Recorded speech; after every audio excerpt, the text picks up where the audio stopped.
Hello, I'm Philip Stoughton. I'm at Apex 2015 and I'm joined by Ian Wilding from Henkel. Ian, first of all, thank you for a really pleasant evening last night. Nice cocktails, nice food. A really interesting presentation about GC10. Yeah. Tell me what GC10 stands for and tell me why it is what it is. Sure. So GC10 is a new solder paste, and GC stands for Game Changer. And we're calling it Game Changer because it really does reset the aspirations for what a solder paste is expected to do. It's temperature stable for a start, which is unheard of in the solder industry. It's room temperature stable for 12 months rather than refrigerate for 6. So it just resets all of those current thinkings about what a solder paste should be able to do. It's and 10 because it took perfect. 9 goes. Or?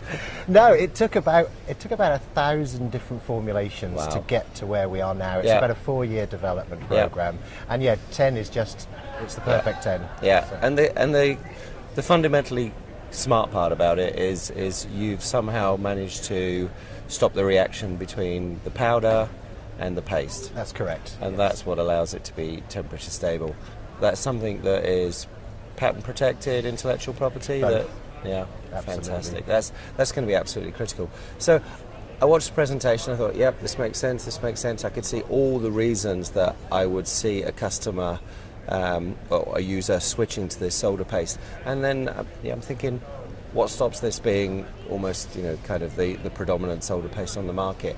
The only thing that you can see is resistance to change. It's a challenge to change, isn't it, always? How do you overcome that? It is, and I think a lot of that is overcome by actually getting the customers to simply try it for themselves. It's all well and good us as the manufacturer telling people how great this product is, but once you get it onto their production line and they actually see the performance for themselves, that resistance to change drops away fairly quickly because you can just see the benefit from the point of view of this material outperforms everything else. Yeah, and the cost saving in logistics, and I think the supply chain of it is a significantly interesting part of it.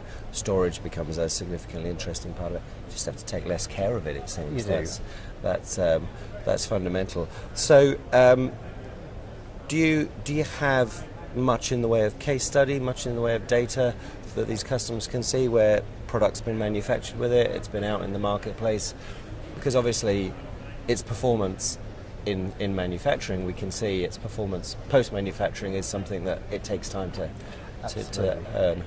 So before getting to this stage where we're ready for a commercial launch, we took it to 20 beta site customers around the world, some in North America, some in Europe, some in Asia, and we have case studies from all of those customers who just saw the value straight away. And it really depends on which part of the organisation you talk to. So if you talk to purchasing and you talk to supply chain, they instantly get the logistics simplification. When you talk to the production engineers and you put it on a printer and you look at the reflow performance, they see the value in lowering their defects and making this a product that's just so much more robust. So there's a lot of background data supporting this material. Yeah, and I really like the connection that you made when you talked about the fact that it looks like leaded solder. Everybody harps back to leaded solder and how well it reflows and how it looks, and nobody believed that we can make a decent solder that didn't have lead in. So it is a big deal. How long has it taken to develop, and how and where was it developed? So it's developed in Hemel Hempstead in the UK, which is the centre of excellence for solder for Henkel Global. It's about a 4.5 year development program with about 10 people working on this. So it's, if you factor in the 45 man years, exactly, something like that. It's a long time coming, and as I mentioned last night in the presentation, if it was easy, everybody would have done it. Yeah, absolutely. So. Last question is why did you do it? Was it did the clients know this is what they needed, or did you just recognise this as an opportunity in the market? Because to have started a project like this 4.5 years ago, to bring it to the market now, requires a good bit of forethought and road mapping.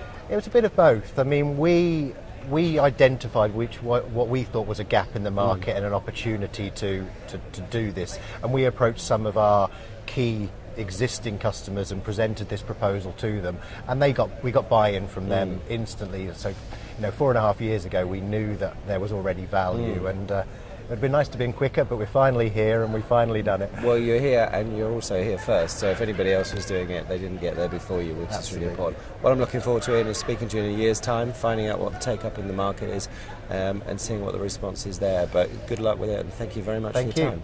Thank you very much.